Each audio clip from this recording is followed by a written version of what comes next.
Section 8.2. So this is more exponent stuff. This chapter is called something like negative exponents and scientific notation. So we'll get to scientific notation, and we'll kind of build up here to negative exponents. What we're going to do to get there is we're going to start with a new rule. So we had the three in the last section: our product rule, our power rule, and the power of a product rule. So we're going to add one to the list now, which is called the quotient rule. Quotients, of course, mean division. And the setup for this rule, so rather than in 8.1, our product rule, right, was if you have two exponential expressions with the same base multiplied together, you're going to add the powers. So quotients mean division. So now if I have two exponential expressions with the same base divided, so a to the m divide by a to the n, what I'm going to get is, rather than adding the powers, I'm going to subtract them. And it's going to be the upper power, right, your sort of numerator power, minus the denominator power. My hope is this is sort of relatively intuitive compared to our product rule from the last section, right? Let's do the same kind of thing we were doing in the last videos. Well, let's just sort of take an example. So maybe I have, x to the 5 over x to the 2 or something, right? Let's just see if we can kind of justify. So in theory, this should end up as x to the 5 minus 2, right? So 5 minus 2, your sort of upper minus your lower power, and it should get us x cubed. So let's see if we can kind of justify that. The move here is if I rewrite and kind of expand each of these terms, right? So this is x to the 5 is 5x's, right? So if I kind of expand that out, that's 5x's up top, and then x to the 2 would be 2x's on the bottom. And so if what I'm doing here is dividing, what I'm going to do then is I can essentially go kind of 1 for 1. And I can cancel out a couple of these x's, right? So x for x, I can cancel, right? One from the top, one from the bottom, one from the top, one from the bottom. And so that leaves me with 3 x's on top, and then I've essentially canceled all of the x's from the bottom, right? So that would be a 1. This, of course, would become, right,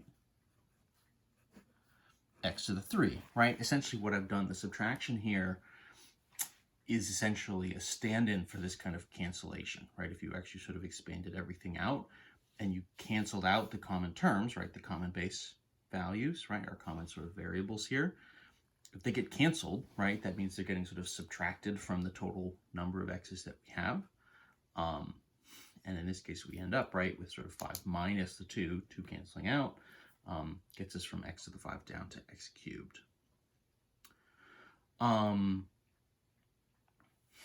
This gives us a couple interesting kind of results and sort of, almost special cases. I'm trying to think of the sort of best way to kind of get this. This gives us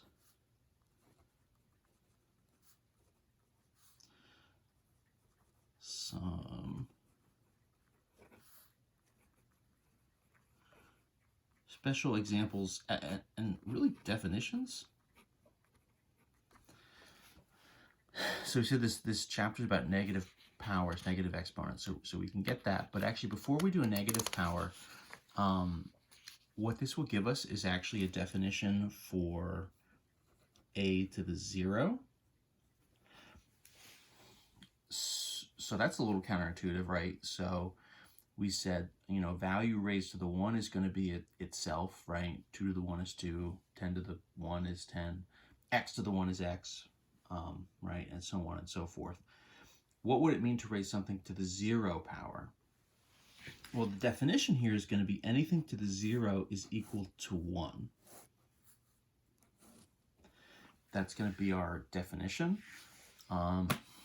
Let's see if we can kind of justify a little bit why that would be true. I think your intuition here, and what's interesting is with a lot of the exponential stuff, your kind of initial guess, right, your sort of instinct about what would maybe happen in some of these is going to end up being a little bit off from what the truth is. I think a lot of the times if you see something raised to the 0, your instinct would tell you that the answer should be 0, right?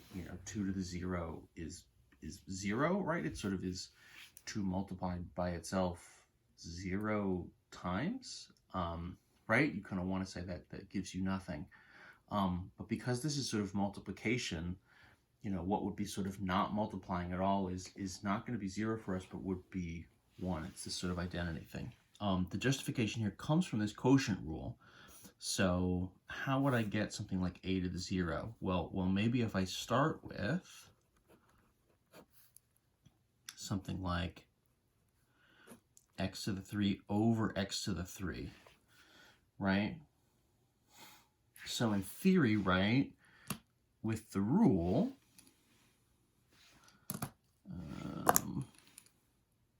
so the rule says, our quotient rule says that would be x to the 3 minus 3,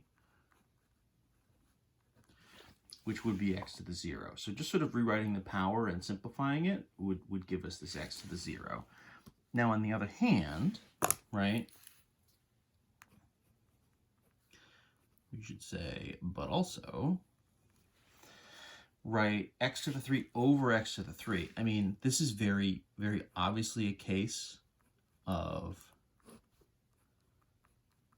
sort of matching numerators and denominators, just in the most basic fraction sense, right? If the top and the bottom are equal to each other, they're going to cancel out, and you're going to be left with 1, right? If I have a over a, it means 1. If I've got, 16 over 16, it means it's 1.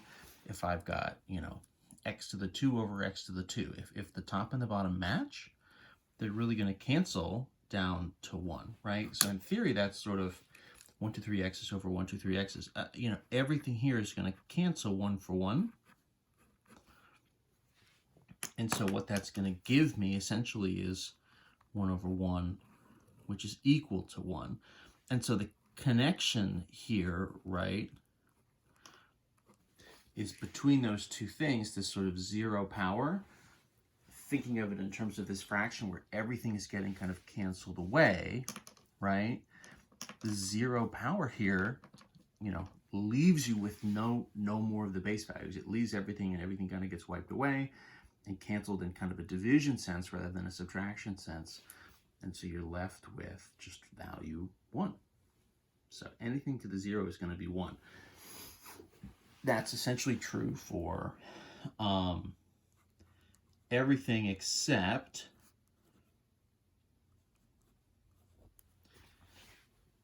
the base value being 0 itself.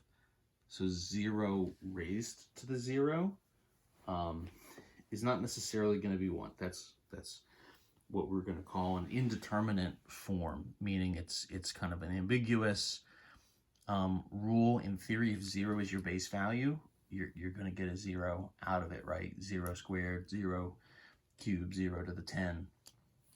If you're multiplying by 0, you're going to get 0. So certainly that would be true if 0 is your base. It's just multiplication. However, if I raise 0 to the 0, anything to the 0 is 1.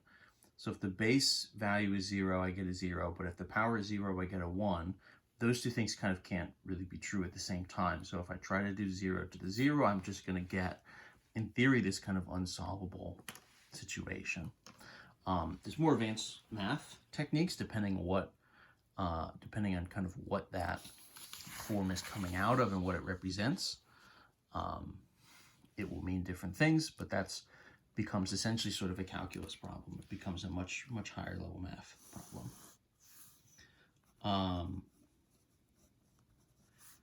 The other thing we can get out of this is the idea of a negative exponent. And so what I'm going to do here is I'll define it first. The definition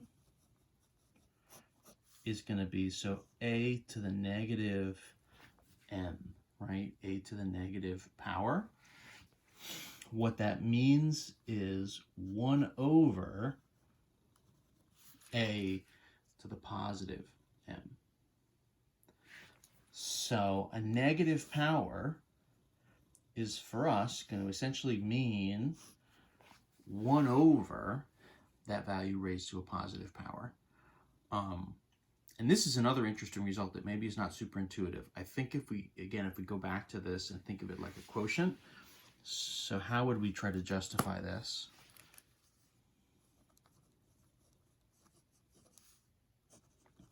So let's flip. Let's do x to the 2 over x to the 5. Let's take that sort of initial example that we worked, but let's flip the roles, right? You might have been thinking about this even right when we set that up, right? What would happen with this quotient rule, right? This subtraction rule in the powers, you know, what would happen if I had a bigger power on the bottom? I mean, kind of obviously, right? This should be x to the 2 minus 5, which is x to the minus 3, right? I mean, that's what the rule says, so I guess we're going to run with that. But what the heck does it mean to be a negative power? I mean, does it mean anything? Is that just nonsense, like the 0 to the 0? And so the way to deal with this is let's sort of compare it to what if we expanded this. So this is x to the 2, right? And then x to the 5. And so if I just expand these, and then I look and sort of cancel the common factors, right? 1 for 1 with the x's. What I'm left with now is 1 on top and 3 x's on the bottom. So I still get an x cubed, but it ends up in the denominator rather than the numerator. So what's happening here is if you're thinking of this in terms of a quotient, you know, how do I end up with a negative power? Well, what it means is I had more of my base value on the bottom than I did up top, right? So when I subtracted the powers away, I ended up with a negative because the number on the bottom was bigger. So if the number on the bottom is bigger, that means if I cancel them out, I'm going to run out of numbers up top before the numbers on the bottom run out. So I'm still going to have some numbers left over, and those are going to look like sort of regular positive powers, right? It's just that it's 1 over that value rather than, you know, a standard x cubed. Let me write very quickly. Well, I tell you what. So that's the setup, and those are the rules.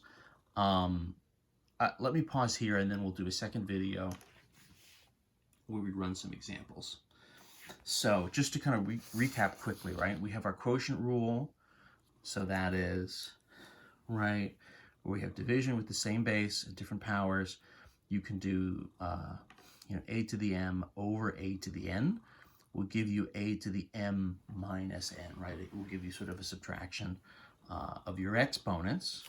And so you'll end up with, you know, a new expression where you sort of subtract the powers away. Coming out of that, that means anything to the 0 if the power is 0. So that means essentially the powers on the top and the bottom matched, right? So we subtracted and they canceled each other out entirely, which would leave us with a 1. And it means if we have a negative power, right, to subtract and get a negative, it means that number on the bottom must have been bigger. So a negative power for us is going to mean essentially 1 over whatever that base value is raised to the positive version.